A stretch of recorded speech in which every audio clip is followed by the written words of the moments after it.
All right, so moving on then in Steiner's Egyptian Myths and Mysteries. In this discussion, we'll talk about Lecture 3, which was given in Leipzig, September 4th, 1908, and this one's called The Old Initiation Centers, the Human Form as the Subject of Meditation. This lecture is pretty startling, to say the least. There's some pretty weird shit in this one. So what Steiner does now is he begins to talk about the nature of the Atlanteans, what their bodies were like, how they thought, how they looked out on the world, basically their whole morphology, the morphology of the bodies and the etheric bodies and their astral bodies and so forth. So first what he starts out by doing is saying that, so what happens is the Atlantis is drowned by water, and then an individual named Manu, who in Indian tradition is the sort of Rishi, the founder of everything else. All the other rishis come out of him, including the 7 rishis, the 7 original rishis, who are linked with the 7 stars of the Big Dipper. So there's 7 of them, and then there are 24 rishis altogether that begin, I think, with Vashishta or Vishvamitra, and those two are always fighting, even though Vishvamitra technically is not one of the original 7. Those two are always fighting, and then Yajnavalkya is said to be the last of the rishis, the one who actually comes to teach yoga, as his name indicates, and he's the primary protagonist of the oldest of the Upanishads, the Chandogya Upanishad, and the other one, the Brihadaranyaka Upanishad. So these are the rishis, and for Steiner, the rishis are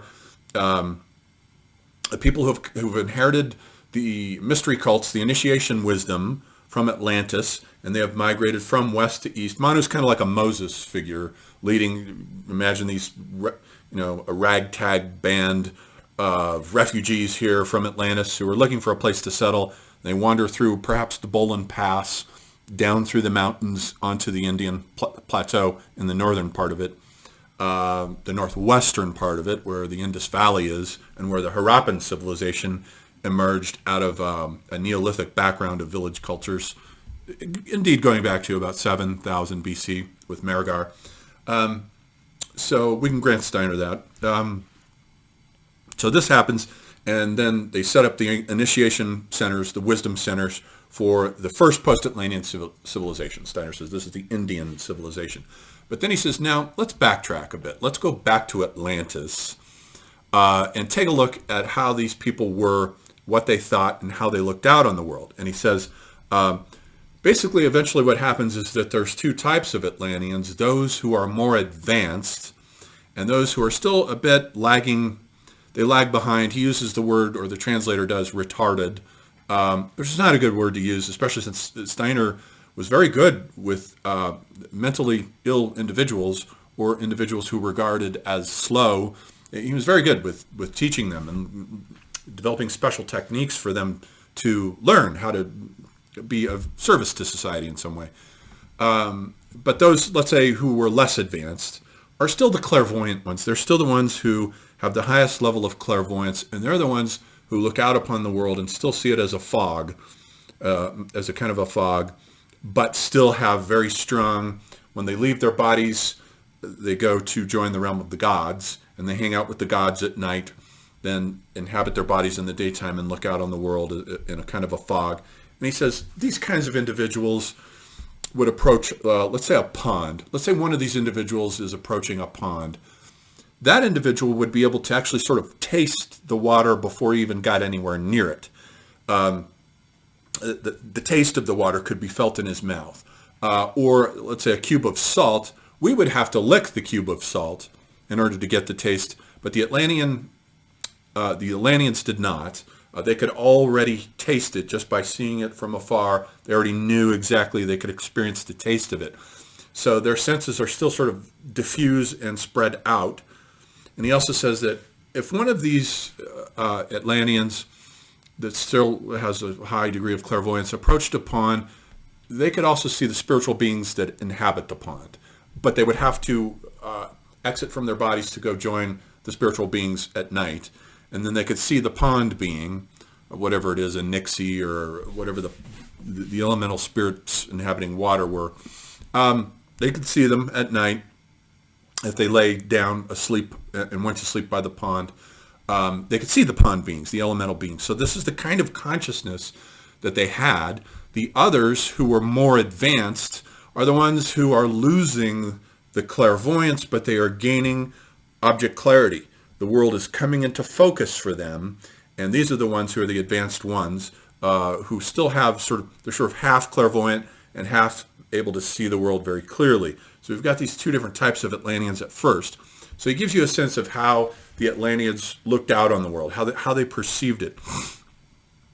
Then he moves to a discussion of their bodies and what their actual bodies look like. And he says, these are the early Atlanteans now that we're talking about, and their bodies did not resemble anything like what our bodies look like today.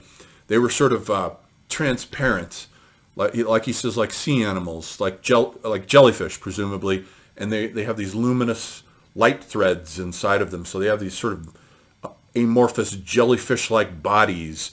And you can almost imagine, what I love about Rudolf Steiner's chalkboard drawings, and they're very famous.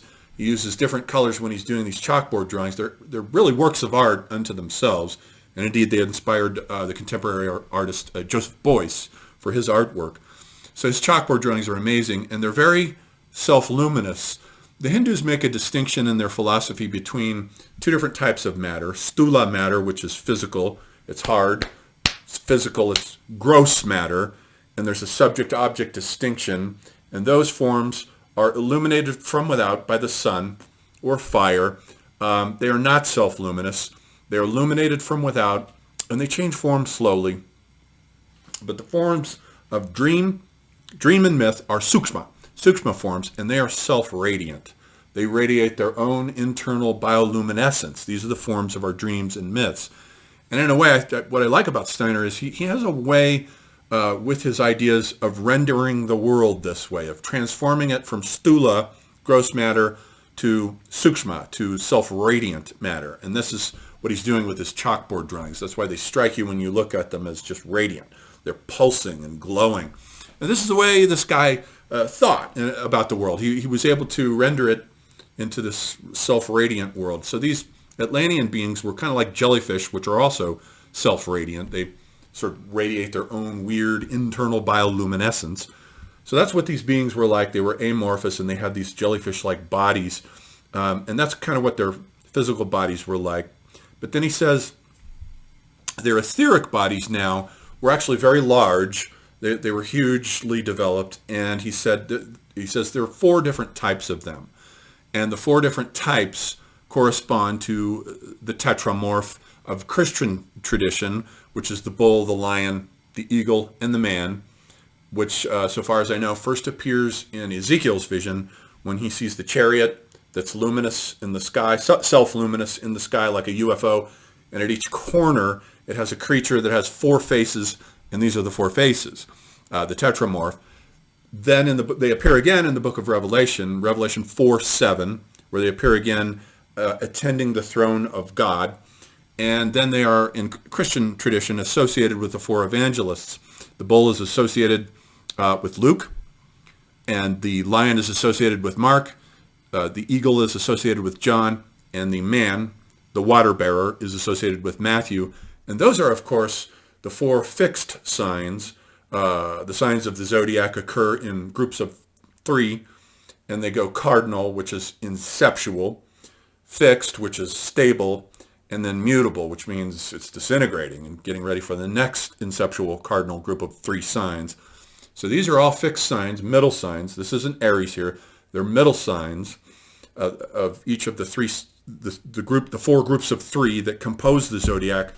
And the only reason I bring this up, Steiner doesn't, but the only reason I bring this up is because these signs would be precisely the signs that would be in effect if the vernal equinox had precessed into the sign of Taurus during the springtime. That is, if the springtime sun was rising in the sign of Taurus, and it did that during the epoch between 4000 BC and 2000 BC, right in the age when these high civilizations are coming into being in Egypt and Mesopotamia, right about 3500 BC in Mesopotamia, 3000 BC in Egypt. These civilizations are coming into being under the sign of Taurus. So it's interesting that this gets retained.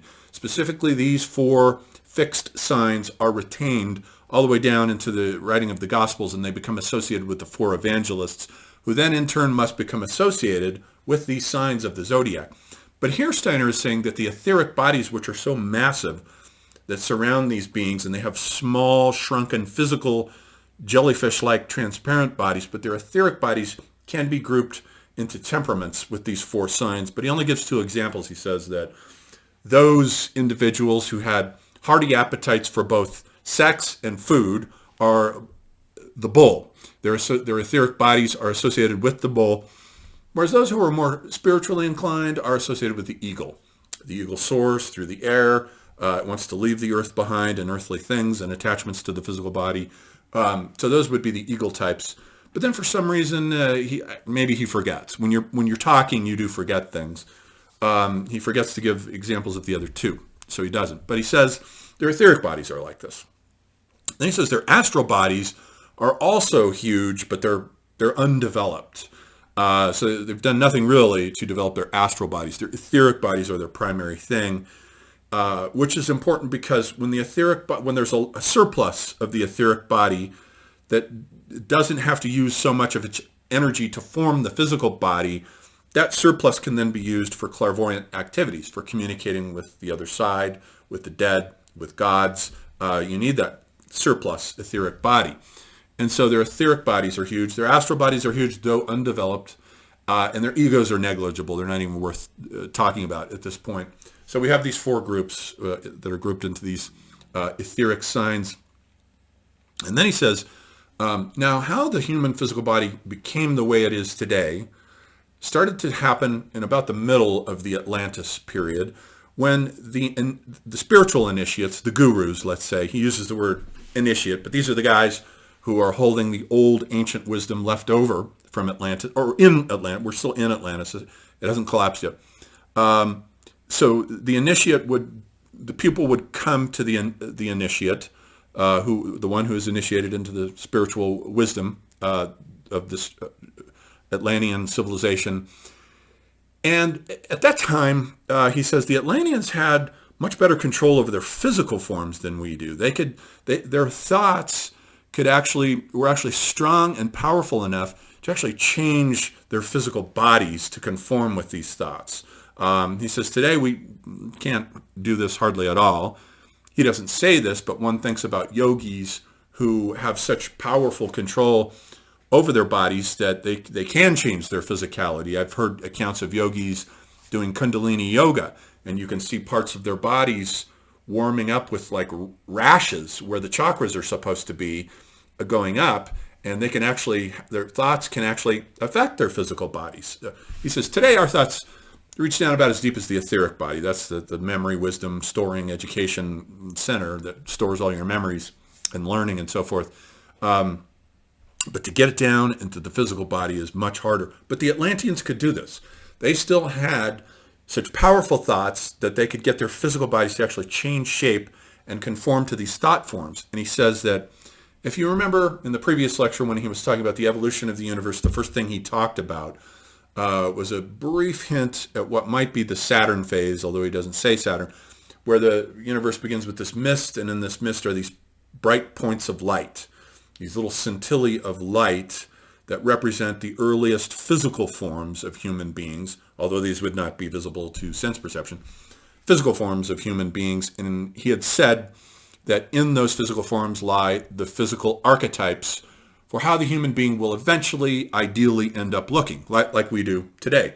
So the human archetypes were in those seeds, sort of pregnant, let's say, in those seeds that would eventually develop into our physical forms.